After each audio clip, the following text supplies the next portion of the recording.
everybody. This time I'm going to teach you a new slow stone technique.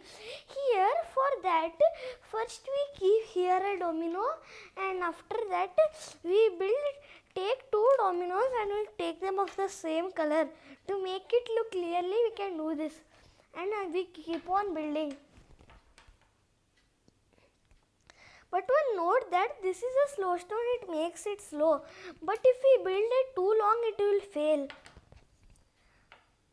But it can pass. But if we build too much long, it may fail. And we should not build it too much long.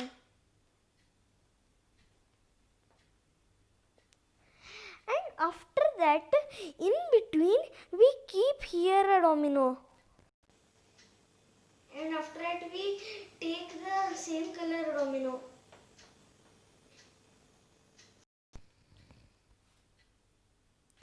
It makes it little slow.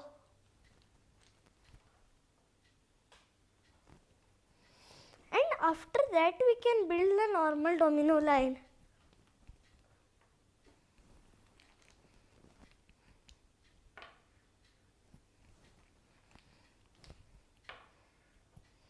So this is called the squaring technique.